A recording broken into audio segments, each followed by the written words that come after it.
Good evening, everyone, and welcome back for another episode of Talking Taboo. I'm your host, Trista, and with me I have my co-host, Ms. Hasna Deanna. Good evening, everyone, and welcome to Psych Perspective, and Mrs. Cornisha. Sound like I heard some echoing back there. I guess somebody's phone. Did y'all hear it echo? Okay. All right. Well, thank you all for joining us. And today we're going to be talking about colorism. So get ready for that. But as always, before we get into our conversation topic, I want to give you just a quick recap of last week's episode, which was gender inequality. When you hear the word gender inequality, what one thing comes to your mind? Double standards. Patriarchy. I'm with Psych on that one. Double standards.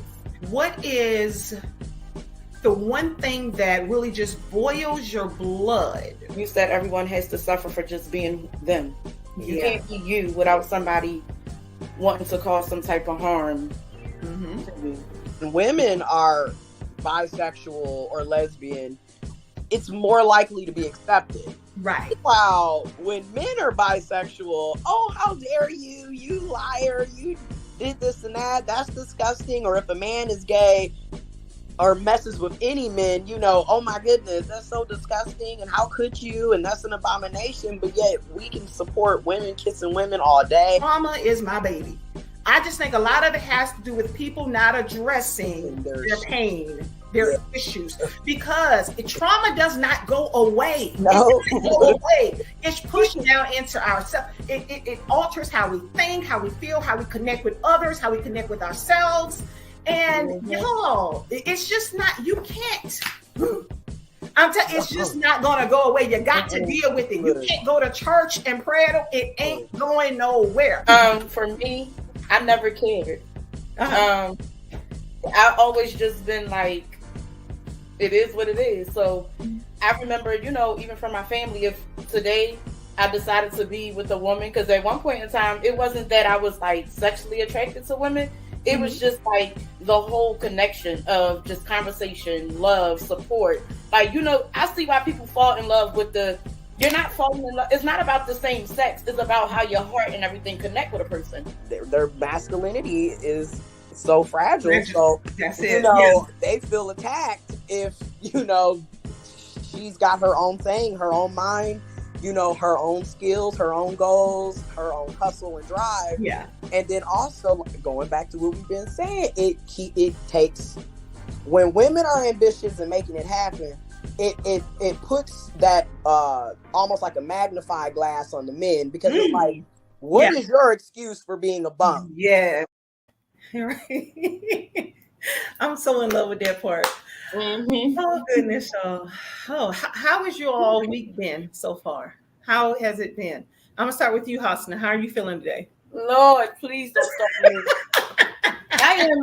I am exhausted. I'm like, I had a great weekend. I had family come in from out of town, and I was just able to be with the family and enjoy and have a lot of fun. And I'm done. I don't even know how I'm on this live right now because listen, I was struggling myself, but I say, Lord, I gotta push through. I feel your pain. I feel your pain. Yes, it's very painful right now. So we're just gonna give Psych a little minute to come back in. I know he was having some trouble early with his connection. What about you, Nisha? Well, I am leaving out of town in the morning. I'm not packed up. Yeah. I'm on some last minute CP stuff. So When we get up, I got to go pack because I'm going to Louisiana for the week. All right now. Okay. That sounds good. You flying, driving? I'm flying. I'm driving to Myrtle Beach and then catching a flight from there. Okay. Well, that sounds good. I hope you have fun. Thank you. All right, so we're going to go ahead and get into our conversation for today. And as always, if you would like to watch any previous episodes, make sure that you check out our Facebook or YouTube. Just search Chainbreakers Talk Show and you should be able to find them right there. So let's go ahead and get into our conversation piece on colorism for today. Okay, now before I get into the definition, I'm going to start with you, Nisha. When you think about colorism, what comes to your mind? What is the definition that you think of when you hear that word colorism? Just a way to divide us. Mm-hmm. Just another way to divide us. Mm-hmm. Where you have the light skins versus the dark skin, and I don't know. I don't even know where I fit it. Hold on. I guess I'm more on the dark side. So, it's always, well, I have experienced lighter people than me, mm-hmm. the attitude and the, cockiness and, it's just, to me, it's just just another way to divide us. And it's really, it don't matter what color our skin is. We still brothers and sisters. Mm-hmm. That's true. What do you think of, Hasna, when you hear colorism? I'm with Nisha. I think I hear division. Division, okay. That's good. Yeah, mm-hmm. Big time. Yeah, that's the word that comes to mind. Okay. Psych, are you able to hear us? Yes, it sounds better now. I just need the power on and off. I don't know. Okay. So basically what we're doing is we're just going around, and before I show the actual definition of colorism, I'm just asking what comes to your mind when you hear the word colorism? What definition do you see? When I hear the word colorism, I look at it, or the definition of people using lighter skin complexions, mm-hmm. Different textures of hair, different types of eye colors, and basically whatever is closest to whiteness or European standard, or mainstream mm-hmm. view of what is a good quality person or educated or attractive, whatever. They use various measurements mm-hmm. To basically say if the closer you are to whiteness, the better you are, basically. And then this negative view that people that are darker complected, or are somehow bad people, or just it's just bad. So yeah. Yeah. So what I'm going to do now, I'm going to pretty much show the definition that I found. Can everyone see that okay? Mm-hmm. Yeah. Okay, so it basically says that colorism, also known as shadeism, is discrimination based on skin color, which is a form of prejudice and or discrimination in which people who share similar ethnicity, traits, or perceived race are treated differently based on the social implications that come with the cultural meanings that are attached to skin color. So now what I'm going to do is I want to start with you, Hasna, and ask, what do you believe to be some of the contributions to colorism amongst, and since all of us pretty much identify with African American here, we're going to talk about our race, our, ethnic group. What do you think to be some of the contributions, some of the causes of colorism amongst our people? And I'm going to start with you, Hasna. I would say that I want to say it generates, from just racism and things like that, mm-hmm. Being compared all the time, feeling that, white is right or light is right and light is better and stuff mm-hmm. like that. Light makes you prettier, and I think it has a lot to do with that. Like, you hear it so much that you just can't even get, like, we will be upset with a Caucasian person calling us like, oh, you're black or you're colored or you're this, but then we'll turn around and do the same to each other. Yeah. We're still being judged based off the color of your skin. Mm-hmm. So I said today to one of my sisters, like, you know, being the lighter you are, I feel like it's plain. You get what I'm saying? Something doesn't become beautiful until you add that color to it. Mm-hmm. So I'm more into like, give me a variety. I want to see the melanin. You get what I'm saying? I want to see from the darkest, like black of the berry, sweet of the juice. Like that's how I feel. Like, so when I see someone that's darker than me, I'm more into like, oh my God, you're so beautiful. Not you're beautiful because you're darker. It's just something about that darker skin to me.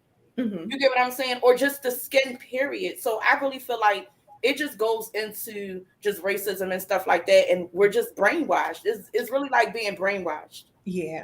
Mm-hmm. What do you believe contributes to it, Sight? You already touched that. I mean, you just gotta drop the mic. Racism. Yeah. I mean, racism, white supremacy, this whole notion. And then even before like colorism, it was like the whole tribalism. Like you had different tribes that were put against each other too, based off of complexions. And like, but again, it was like manufactured through racism and white supremacy. So yeah. Mm-hmm. Mm-hmm. Nisha, would you like to add anything? So I'm thinking the Lenny. Oh my gosh, y'all come help a sister out because my mind's somewhere else. Who am I thinking, y'all? The Lenny. Oh wait. Y'all ain't gonna help a sister out. Is it an artist? Like, you talking or, okay, like during slavery time. Okay, during slavery time, the Lenny. Oh. What's the name? The Lenny. I'm stuck with you tonight. Yeah. Hold on. I'm gonna Google it. Yeah. Before we get off this, I'm gonna Google it and I'm gonna give y'all the name that I'm thinking.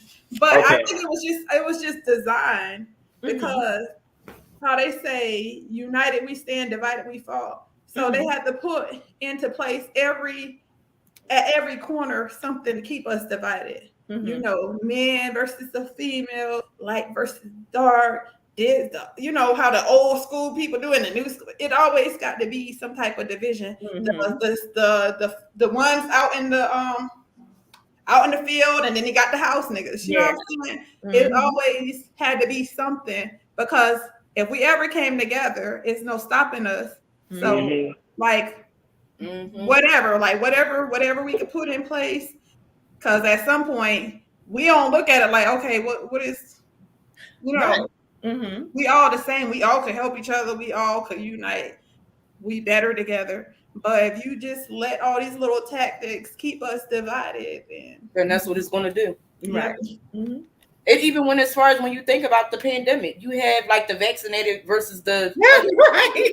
Like it's crazy. Yeah, it's always something together. It's like. Because whether you're vaccinated or unvaccinated, you can still catch it. You get what I'm saying? So it doesn't matter. But it's always, like Nisha said, it's always a way to divide us, some kind of way to keep us apart. Now, have any of you ever been treated poorly because of your skin complexion? And I'm going to start with you, Sai. I personally don't think I've been treated poorly because of my skin complexion. But like I've been bullied, but not, you know what I mean? Like not because I wasn't hindered because of my skin complexion. It was other things that I was bullied or talked about on. Right. For myself, I don't recall any incidents. Now, I remember growing up in elementary school. There was a group of friends. It was about 4 of us growing up, and it was this one girl who happened to be, darker than the rest of us, and she would be the one pitting us against each other. So it seems as if she had this internal issue, and she would try to make us insecure about ourselves. We were lighter and had longer hair. And I noticed that she would always try to pit us amongst each other. So as far as in my own family, that was never an issue. But I do recall in elementary having seen that amongst, my friend group. And it was always this one girl in particular who I, understand now, who had her own issues, and self-hate, to where she was projecting that onto other people and trying to cause them, issues as well. But personally, I don't believe that I, have ever been discriminated, like amongst, my people, with my skin color. What about you, Nisha? I don't know. I mean, like, I know my sibling, we are different shades. Okay. Mm-hmm. Like me and my brother, we're the oldest. We are the darker ones. Mm-hmm. And, my sisters are like, they're lighter, like my mom. So, I don't know. I mean, like, I feel like there's an unsaid feeling there. Mm-hmm. But I don't think nothing directly. I don't think I've experienced nothing directly in regards to colorism. Mm-hmm. What about you, Hasna? Same here. I haven't experienced anything directly, but I know, like with Nisha just said, my mother has 2 light children. She has 2 darker children. Mm-hmm. So it's always I know as kids, and we even as adults, like, and with no harm intended, it's just like my brother or one of my sisters would be like, oh, well, the 2 light skin ones don't belong to mommy because we're all dark. Like my mother's darker. Uh-huh. So they be like, oh, we found y'all somewhere. Mind you, I'm the oldest. So it's just like, it'd be like little, little things like that. But to actually experience something serious to where like causing harm and feeling like, oh my goodness, because my skin is different or I'm lighter. No, I never experienced it. Mm-hmm, mm-hmm. Now, have any of you ever treated someone else, and we're going to be honest, have we treated someone else differently because of their skin color? And if so, share that moment or that story. And I'm going to start with you. I haven't. Oh, I'm sorry. Okay. Okay. Go ahead. I'm going to start with you. Hassan already answered, so. Me, myself. Yeah. I mean, y'all don't feel no way. But I just can't do a light skinned man. I love me a chocolate man. And I feel like it's the arrogance, I just can't do it. I don't know if that's something in my head or that's just literally something I've seen and I just like, give me a Hershey bar, brother. Just give me the Hershey bar with the almonds. I'm good with that. Yeah. Now I can't say that I have. Okay, this is what comes to mind when I think of it. Now I have done this, and I had to catch myself a lot of times. Like for instance, if I'm walking around, like exercising outside or something, and sidewalk, it's like a city everywhere. Everybody's walking around. And I'm not going to lie, when I would see a African-American or Black man pass me, I noticed myself feeling a kind of way. So I will be honest about that. Then I have to check myself as to why am I behaving or feeling that way. So I don't know, if that's racist, what you want to call that, but I have noticed myself doing that. What about you, Syed? Personally, no. I just if you attractive, you attract. That's kind of always been my thing. Or if I'm vibing with you, I'm vibing with you. I don't really spend a lot of time like just focusing on a particular skin complexion. Mm-hmm. But like my mother, she is darker skin complected, and I always just seen, brown skin, dark skin people as being just as attractive, just as, so I just never really thought like any much of it outside of that. Okay. And that was actually the next question. So you all have kind of already gotten into that. I was going to ask, like, growing up, what was your preferences, and do you currently still hold those preferences? For myself, but I am starting to, be like, okay, well, maybe I need to take a break from certain groups of people. I'll put it like that. Yeah. I know for myself, like growing up, I was always attracted to, like that chocolate, dark skin. And I mean, I like them dark. I mean, like blue, purple, dark. I remember my first love, it was sixth grade, and he moved down here from Bronx, New York. Oh my God. And I remember what he had on. He had on these brown, like fatigue pants and a toothpaste green shirt. Brother was not matching at all. He was so tacky, but it was so attractive. And all I remember was those white teeth. That's all I remember. Oh my gosh. I remember that like it was yesterday. Obviously, because honey, I don't remember not a single person. But yeah, it's like, oh my God. He was so tacky, but he was so cute.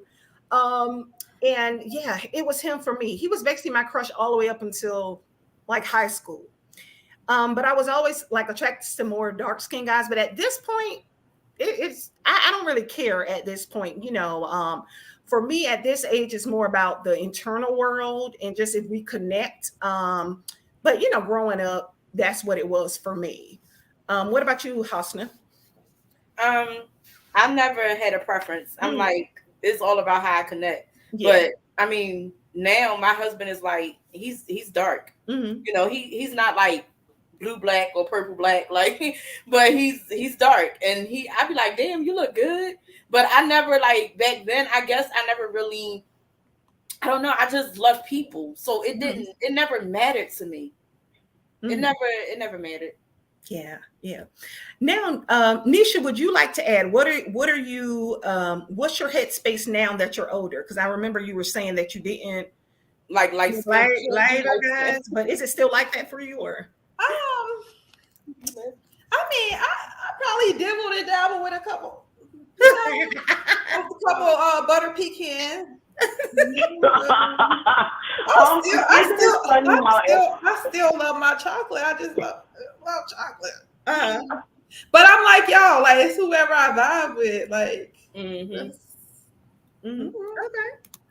All right. Now, did you all see that video of Vandy Newton when she was apologizing to basically Black women or darker skinned women for like taking their acting roles and just things of that nature? Did you all come across that video? Okay. Well, I'm going to try to play it. Let's see if I'm able to do that. So bear with me. Slides, video files, share screen. I'm going to try to share screen.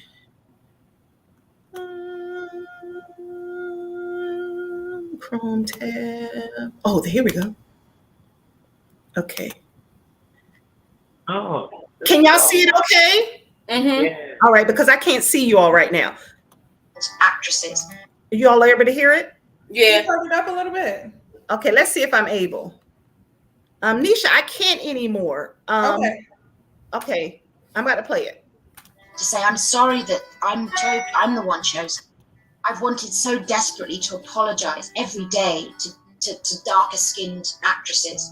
To say, I'm sorry that I'm the one chosen. My mama looks like you. It's been very painful to have women that look like my mum feel like I'm not representing them, that I'm taking from them, taking their men, taking their work, taking their truth. I didn't mean to, but I do think that any women of color who, whether they're pale or whatever, who've managed to help other actors, get into this business, we matter. I was worried about my light-skinnedness because my light-skinnedness has been more problematic than being Black, is being light-skinned. Has been way more problematic than being Black in my life.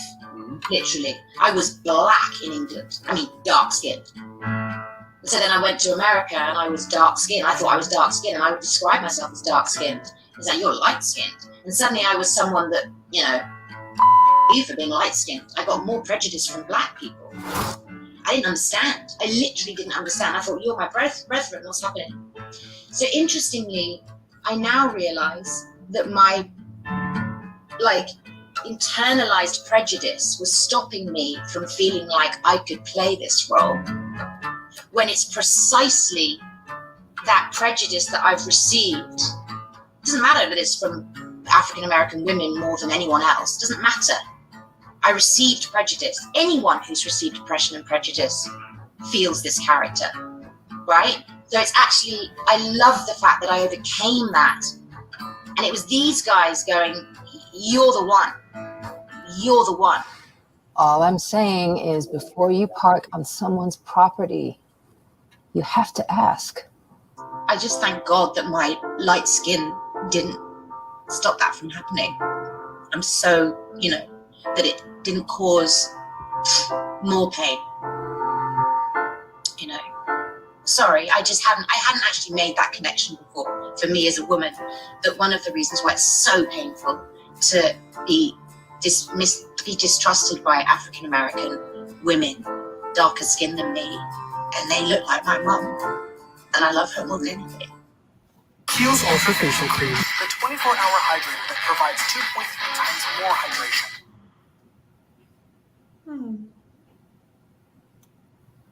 Okay, y'all, I have to try to get back. Oh, here it is. Okay, were you all able to hear okay? Mm-hmm. Okay, so what are your thoughts on that? Just whatever comes to your mind. I'm going to start with you, Hasna. I feel like you're picking on me tonight, girl. It's sad. Mm-hmm. I feel like it's sad because the fact that you find yourself always apologizing for just being you. Mm-hmm. Yeah. That's very hurtful. It's like, and then to have to, you already had to deal with racism and being a Black woman, and then now you're in, a actress, and now you feel like you have to apologize for feeling like your craft isn't good enough. That's why you got the part. It's more so the color of your skin. Mm-hmm. You're apologizing because I'm sorry that the color of my skin allowed me to get this part. And a lot of the times, that's really what it is. Mm-hmm. It doesn't matter about how talented you are or how crafty you are, whatever the case may be. It really is, you're going to look good with this white man that we want to star in this. You look good together. Yeah. You know what I mean? So it really is sad, because even when you're watching some movies, and whenever they can put a talented Black woman or a talented Black man in it, and it seems like even throughout talent, they'll find some ways to pull out an imperfection, even with your talent. So that was really, it was sad. Like, I felt that her tears were real. I felt that her words were real. But the fact that she had to make a video apologizing for something that she's good at doing and just can't be great. Yeah. What's your thoughts, Nisha? I think that was my first time seeing a light-skinned individual, open up about their experiences. When they know that gives them an advantage over other women or whatever. Because, like she said, that's just her. We didn't choose the color. We didn't choose our race. We didn't choose nothing, Yeah. And, then as a light-skinned woman, you kind of get like a little bit more respect from white people because you're close. You're in their eyes, like kind of closer related to them than you would be with Black people in certain instances, like she said, on the stage, on a film, you can identify more. You look more like me than you look like this other dark-skinned Black lady over here. So it's kind of like, it's like you kind of caught in the middle of something you didn't even choose of a battle you didn't even choose to be in. Right. And what I wanted to say about it is, I don't think we speak enough or think enough about it from the aspect of a lighter skinned woman. Most of the times we're always telling the story of, how the darker skinned woman feels, but rarely do we hear the experiences from lighter skinned women.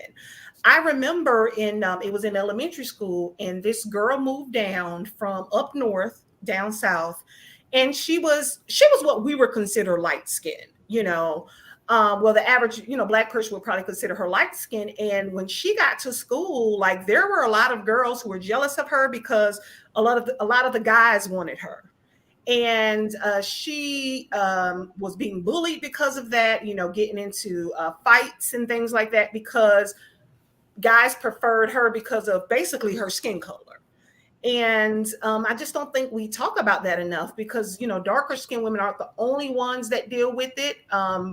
Lighter skinned women have their battles too. And again, none of us can be responsible for our skin color. I mean, we just can't help the color that we are. So I just think that it was interesting just hearing it from another perspective that we rarely hear. What's your thoughts? I'm sorry. Go ahead. I was going to say, because a lot of the times with light-skinned women too, you're already being judged before you even open up your mouth. Yeah. Because now you're already labeled as you think you're better because of your skin color, and that's not even the case. Or stuck up. You're right. Mm-hmm. Yeah, yeah. What's your thoughts, Sai? My thoughts are everybody has like there's negatives and positives on every you know what I mean? I feel like people act like it's always just black or white, and there's a lot of gray space, and then we don't give people the opportunity to express what they've gone through, or really the opportunity to learn anything from each other, because everybody's already got these preconceived notions about you, and it's like, okay, again, I didn't choose this, you didn't choose this, we just here. You can't even, it's wild. Right. Mm-hmm. Yeah. That is so true. Now, do you all believe that Beyonce would be the star that she is today had she been darker? You about to have us we about to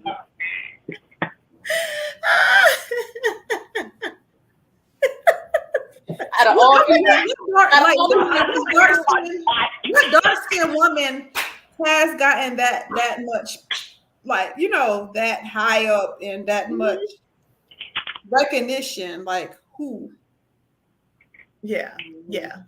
I can't even think of a black woman a dark-skinned woman who would even be close to a comparison to somebody like Beyonce. Yeah. You know, or like actors like Halle Berry. Like, who do you compare them to?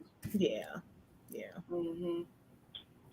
And it's crazy that you said Beyonce, because everybody may not be big fans of her, because I'm not like, oh my God, Beyonce, but when you think about her craft, she's amazing. Yeah, she puts the girl is sick with it. Okay. Like the way that she could take a whole year break and then just come back and put like a whole visual album together. Like, she's sick with her craft. But then you have somebody like Kelly, who is very talented and can really sing, but nobody really talks about her. Yeah. I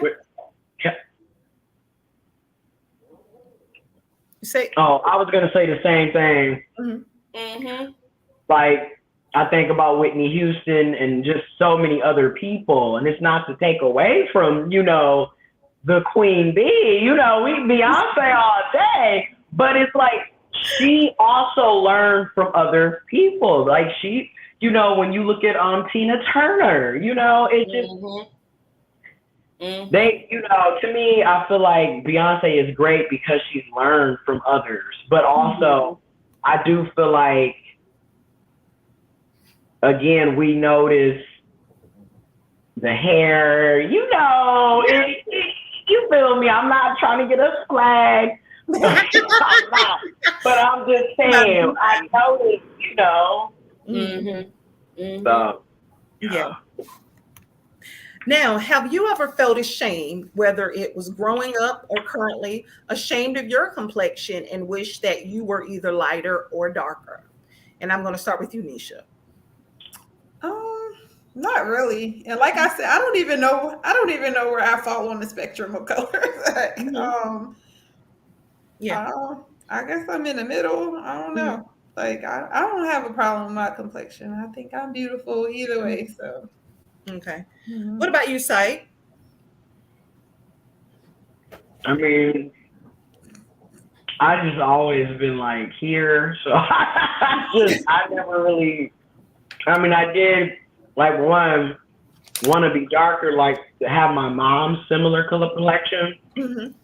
because going back to what Hamna said earlier, that used to be the thing when people would question, oh, that's your mom. And it's like, yes, again, Black women, are they can birth, or Black people who can birth many different shades of color. Yeah. And it's like, we sitting up here, we all, but I do get, again, the societal privileges that are, there. And then I also recognize the negatives at the same time, like on a global scale, societal scale, I recognize that colorism exists and is real.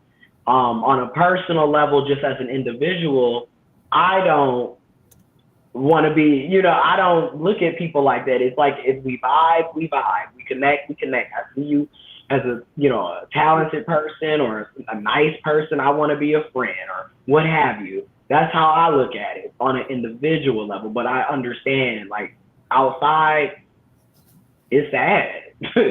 Yeah. Mm-hmm. What about you, Hasna? Have you ever felt ashamed of your complexion and wished to be lighter or darker? No, never felt ashamed. I was always comfortable with the skin I'm in, like always. I always thought that I don't know, I'm considered, I hear people tell me all the time, like, I'm considered like light skin or whatever. And I always thought I was brown skin. Like I had like a little tint. So then I would get told like, no, girl, you're a red bone. But then I can see another woman who's like lighter than me. And I'm like, no, I would consider that, a red bone. I'm just brown skin. But then a lot of the times, like, I don't even pay attention to that. I just be like, listen, I am who I am. So I'm with sight. I know that it's real. I know that it happens. But for me, I'm not focused like on that. I don't want to be nobody. I don't want to be a different shade lighter, different shade darker. I do like getting tan though. I love that golden, like that. It's just like I feel like I just become real golden when I'm tan, and I love that color. Yeah. So I'm like, well, I'm popping during the summer or whatever. I got a little sprinkle or something, but hey y'all, it's crazy you said that, because it is like, it's so cool that we can go out and get a couple of shades darker and then go, you know what I'm saying? Like, we got them type of vitamin D, that's natural. Yes, yeah. and I love that. Like, you know what I mean? But I never really like focus on that though. Yeah. Well, that's good. Let's see, JJ said, we are children of the sun. Never forget. And in Michigan, we ain't got it's cold. And no, I wouldn't make it. It's cold here. Yeah. Y'all, like even on a sunny, my whole mood. If it's sunny outside, I feel like my battery charge. I'd be ready. So yes. Today in Georgia, it was 80 degrees today. Oh, and it was just like, over the weekend, it was like 70, 79, 80 all weekend. And I'm just outside like, yes, honey. It's like summer down south, because I was in Michigan. It's 54 degrees. We outside like, look, I'm in North Carolina. Come on, you got Georgia, you got North Carolina. Come on, let's go. Yeah, like we out because it's summertime down here. But then in 2 days it'll be cold again. So Now, for myself, I never had an issue with my skin color. Like I said, growing up, other than outside of that friend group, there was really never focus on it. For me, I always consider myself unfortunately, I consider myself like a good complexion. I feel like I'm kind of in between. So like, I'm okay with my skin complexion. Hold on. I'm trying to read JJ too. I love that. Yes, your spiritual battery does charge. Exactly. Now I'm going to ask this question. Okay. Now, as it comes to our community, preferably, and mostly you see this in a lot of men too, but women do have this as well. But what are your thoughts on people who prefer only lighter skinned partners? Do you believe that there's a subconscious belief lying behind the surface? I don't even know what that would stem from to say, oh, I only want, because like I said I like a dark skin of a chocolate man, but I can't say that I would never be with a light skinned dude. I don't find light skinned dudes attractive or anything like that. Right. I know people have their preferences, but I don't know what that would stem from. Like and then is it my thing too? Would it be like say if it was a light skinned person, be like, oh, I only date another light skinned person? Is that how you asking? Well, no. Like for instance, the young lady I was speaking of when we were in elementary school, she had this thing to where she wanted a guys with light skin and curly hair or good hair, as she would label it. But again, I noticed that she had a lot of self-hate under the surface. And that's why she preferred that. And I also had another friend in college. She was darker skinned as well. And her grandma was actually like the ringleader over all of this. Her grandma was like a brown complexion, but like her mom, her sister, brother, herself, like her family were dark skinned. And I think like her mom may have, caused a lot of that discord within their family, but she would only say that she wanted a brown or lighter skinned man, like you had to be a certain complexion. But I noticed that within that with them there was this issue per se with darker skin, so that's why they had their preferences, because and then they didn't like who they were, so they projected that onto other people as if they could only tolerate certain partners or have if I was with another dark-skinned guy, then that would put me at risk for having darker kids.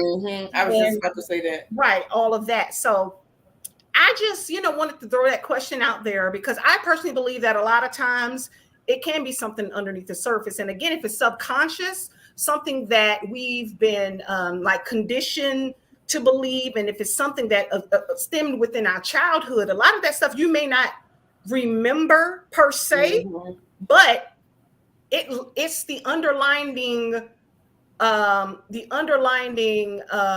what's the word I'm looking for? It's like the underlining force behind the things that you desire, if that makes sense. So that's why I wanted to ask that. Do you all believe that it's something lying underneath the surface a lot of times with that? I feel like that's with anything. Yeah, it's like with anything though, when like even with hate, that stuff is taught. That stuff is taught. It's just like you don't come out just feeling that way. So I think yes, it has a lot to do with what's lying underneath the surface. Like because you're growing up and you're constantly hearing that, or you're constantly so now you're adapting to that energy. Yeah. And then, even with children, we don't know what they have to encounter, with going to school and being mixed up with a different type of, different shades. So we don't know what they deal with. So as parents, we have to, compliment them and kind of enforce in them self-love for everything that they are too, Right. So they don't have to question themselves like, well, I'm dark skinned. Am I beautiful? Because this light skin, like this light skinned girl, she almost looked white because, we're kind of conditioned to think that we are, that white people are superior to us anyways. Yeah. So, that's something too that we have to kind of deal with the children so they can accept and love who they are, because we don't know what they deal with out here, Right. Yeah. And that's why it's so important. But I think we'll eventually get there. I was going to say it's just so important for parents to build their children up. But then again, if you have low self-esteem, you cannot pour into your child. And I think that's where we are nowadays, because, I just keep thinking about the generations that birthed a lot of us and that birthed them. That's why healing is very important. Right. I like to call that the generation of emotional neglect. It's like a lot of the trauma I think so many of us deal with, on top of whatever else abuse, is the emotional neglect. Emotional neglect I think it's a number one cause of trauma. If you dealt with that on top of abuse of different kinds, you don't know who the hell you are. Like you don't. That emotional side is so important. And I think that's the cause of a lot of the trauma that we're seeing, and just people not knowing who they are, the low self-esteem, etc. I really think that can do it alone. You know, you could have parents with the best intentions, but that emotional neglect, you're still as bad off as somebody who went through all type of abuse. I feel like it's all the same. You see what I'm saying? Yeah, because once you're messed up emotionally and mentally, it's like when you damaged, you are damaged. We damaged. Look, they got us fragile, like, and it didn't happen this way. And that's why it's good that people are taking more, you know, acknowledging this. And like those of you that are parents or can mentor and work with youth, we need to really instill, like you said, self-love. You matter. You're beautiful. You're intelligent. Positive affirmations. Gentle parenting. Right. Like, you know what I mean? Yeah, because the way these parents be talking to these kids. Yeah. Honey, then they got to go out. Then they got to go out in the world. Because look, I know I got picked on and bullied as a kid, and at home I got to deal with, you know, being treated any.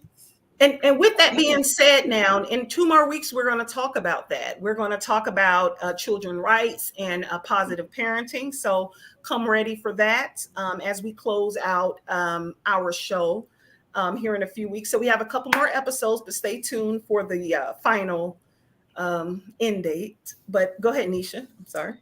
Oh no, I was just I'm just saying. Well, we'll discuss that when we talk about the children. Because, honey, that'd be a whole. I know I know that was a whole. I carried a whole lot as a child. Yeah, so I can only imagine. Yeah, it is so important. And when I think about breaking cycles, like that's what I'm talking about. That emotional side. That's what we need to break. We have to break that emotional side. I think that the average person is dealing with rejection. You know, when you're not accepted emotionally, you're not accepted for who you are, you know, your thoughts, your feelings, etc. If all of that's basically forbidden and you're not allowed to have that and be seen, heard, understood for who you are, you're rejected. You're dealing with rejection.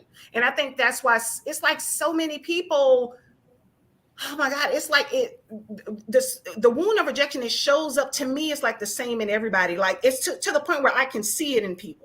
You know, I can see it by behaviors. I can tell what somebody's dealing with. And I think that's the wound that we have to heal. We can make all the money in the world. We can do this, do that. But at the end of the day, you're not dealing with the core wound. You're not dealing with the core wound of rejection. And I like to think the way to heal that is you have to accept yourself. You have to accept yourself and start really loving on yourself. And I just think that we're not going to be able to heal that until we deal with that. I think a lot of us are self-medicating it, you know, with relationships, etc., other things, but we're not dealing with it. We can have all this knowledge, but we're not dealing with it. Yeah. But I noticed that's what happened with people that go out here and get these surgeries too. You go out and you get all these surgeries thinking that you're going to feel better because when you look in the mirror, you look like old girl up the street that got the small waist and a big butt. When mentally you're not good. So now you done got this surgery. If they done botched the damn surgery, now you all messed up from that. Instead of then you done got behind on your bills too. It's like financial literacy in the community are. Yo, I'm telling you, if you're not about to slide down no pole and that money ain't coming back to you, ain't no way. Yeah. Okay. What I'm going to do, and we're going to get back into our chit chat. I just want to open the phone lines and then we'll take it back. Call in, y'all. Call. JJ, everybody a little opportunity. JJ, call in. Come on, JJ, call us. Yeah, call in, JJ. JJ has been faithful every week. And right. You know, we need to bring you on live, JJ. Right. Let's see. All right, so the phone lines are open. If you like to share your thoughts or just opinions, feel free to call in 213-87-TABOO, 213-87-TABOO. So while the phone lines are open, we can just we can talk about anything. So, well, our next episode is going to be on racism and white supremacy. On next on next week. So get prepared for that. I hope we don't get flagged. It's so crazy, right? Because we can't freely talk about stuff around here. No, not anymore. Oh no, it's so we gonna mess crazy how around you and be in get a Tiger U commercial. You get flagged on just being truthful and telling the truth or speaking or having an opinion. It's like we're told you have an opinion, right? Because we ain't supposed to have no voice. When you go to speak out, then it's like, now you're getting banned from this and you're getting banned from that, all because you're speaking out. Like, I don't understand it. Yeah. This is, and I hate to say this, but this is the slippery slope. Everybody was, yes, they banned Trump, and now you're being banned. And it's like, they took my Snapchat away. I was like, how dare y'all? Okay, I see how it is. But like I remember when they banned Trump off of Twitter, I was like, it's real. But this low-key not a good setup. Okay, because think about it, they can just cut you completely off. There's people that shadow ban right now and wondering why their stuff can't get out the way it used to. It's all kinds of mess happening. Yeah. Well. It's crazy. Yeah, it actually is. Yeah. Life is just crazy. Let me tell y'all what happened to me today. I was coming home, right? And the light was yellow. So I decided to proceed through the yellow light. And I know this is off topic, but we're just waiting for somebody to call us. So I go through the yellow light, right? And I see the cop on the left-hand side. And I look at my daughter and I'm like, he's getting ready to come after us. So she's like, why, Mom? The light was yellow. So we get through the yellow light. I'm thinking, all right, whatever. He pulls me over because I knew he was coming after me. So he pulls me over and he asks us, he say, oh, do you know that the light was a still red light? I said, no, it wasn't. It was yellow. Yeah. So then he goes, he said, oh, it was yellow. I said, yes, the light was yellow. So he asks for my license and everything. I pass it over. He goes and run my name. He comes back and he says, oh, I'm going to give you a warning, but I just want to let you know that yellow doesn't mean go. It means to prepare for a stop. What the fuck? It don't mean stop either. It means and it was yellow and I went through it. So what the heck? And while he's running my name, I don't watch like 20 cars go through a yellow light. I'm like, are you serious? That's what I'm saying. And then people speeding and they don't care. And then people being killed and they don't care, but they got time for that. It's wild. I looked at my daughter, I said, but this is a prime example how you can read in a book and before you take the driver's test or whatever the case may be, or in anything, it's like everybody comes up with their own laws and how they want to obey them. Yellow doesn't mean stop. It means prepare for a stop. So if it's yellow and it's holding for a while, I'm going through it. Right. I'm like, and something so simple as that. It was like, it really shows you. Hold on 1 second. This may be a call. Talking Taboo. Who am I speaking with? Hey, what's up? What's up? Hey, how are you? Who am I speaking with? Love JJ 1814. Oh, you finally decided to call us. Can you hear me? Yeah, I hear you. Can y'all hear him okay? Yes. Yeah, go right ahead with your comment. What's up? Hey, JJ. Say it again. Am I echoing? No, I hear you. Okay.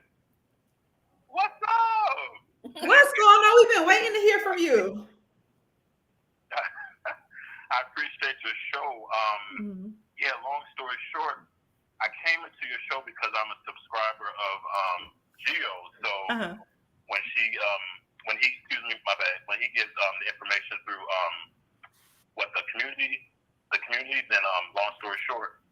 So anyway, you all are talking about colorism. I don't have a whole bunch to say because I'm not sure what you all had already talked about. Right. But when I had typed in the chat, when I said colorism began when our ancestors were enslaved, and it starts up till today, till this given personal opinion, I don't know what you all had already talked about because I came in late, but I think colorism is actually worse in the Black community, actually. Yeah. You know, there's a lot of different layers to it, from racism to classism, et cetera, et cetera. But in my own opinion, I believe that colorism is actually worse in the Black community. Yeah.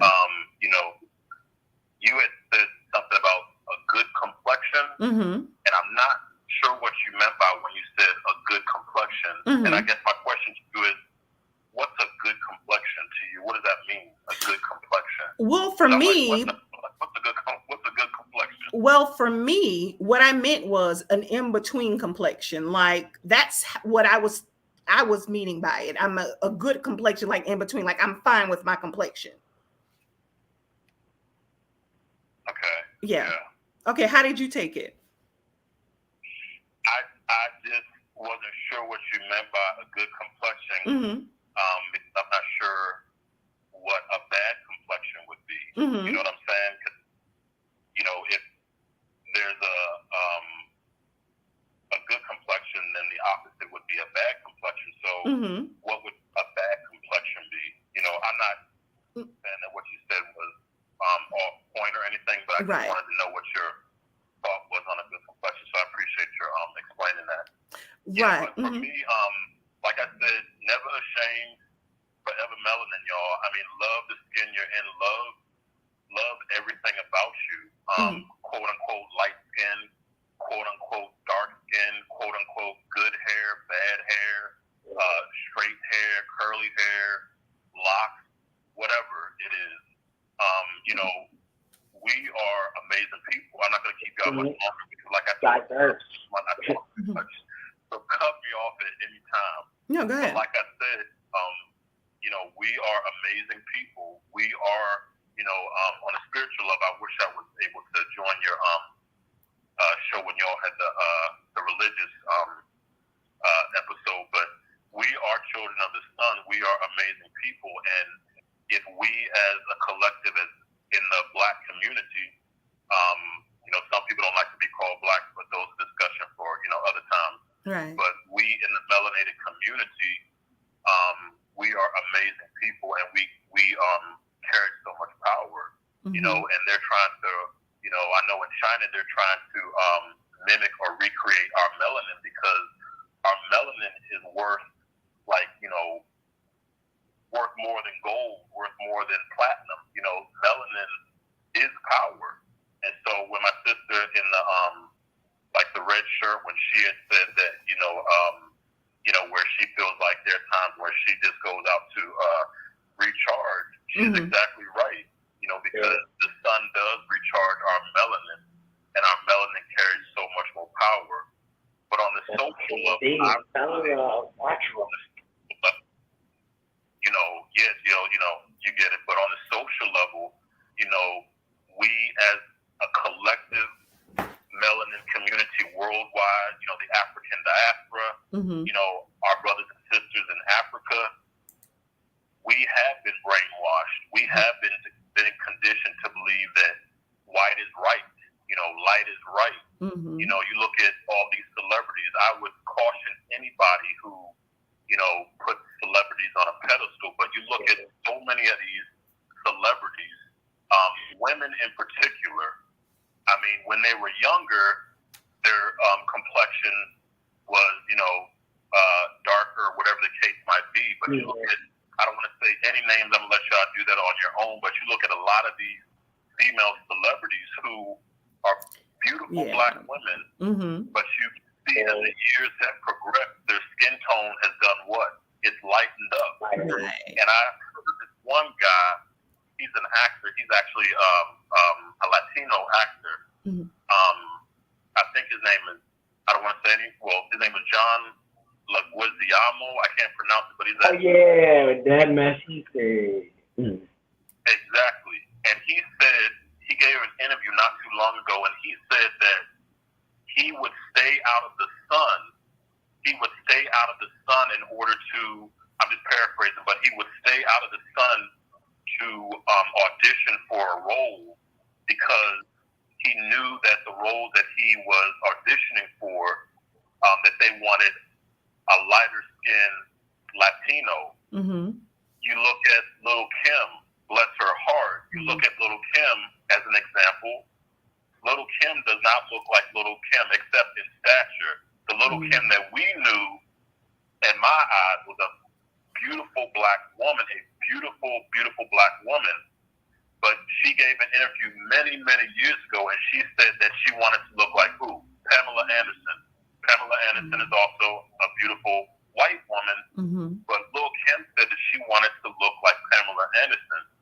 So the long story short of it, these careers that these quote-unquote celebrities get in, you know, music, television, movies, they are taught and they are programmed to believe that in order to be successful, you know, you have to look a certain way.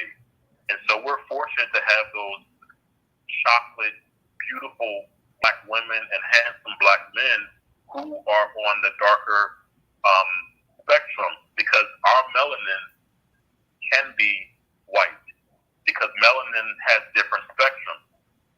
All I'm going to say is to anyone listening who, you know, is on your YouTube channel or Facebook or whatever the case might be, I say to all of my melanin brothers and sisters that don't forget how incredible and how amazing you are, and teach your children, teach your nephews, your nieces, you know, your grandkids, whatever.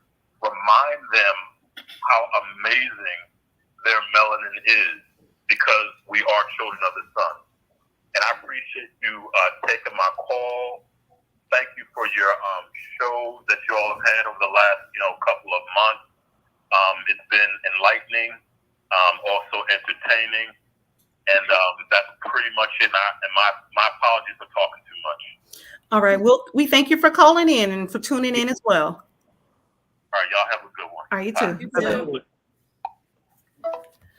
All right. So I'm going to go ahead and cut the phone lines off. And we're going to go ahead and wrap up. Is there any last minute? He really made some great pointers, and I do appreciate him calling in. It's one thing to see him comment, but to actually hear his voice and hear his, you know, perspective of things, like I can really respect that. So I do thank him for watching us and also calling in. So he made some great pointers.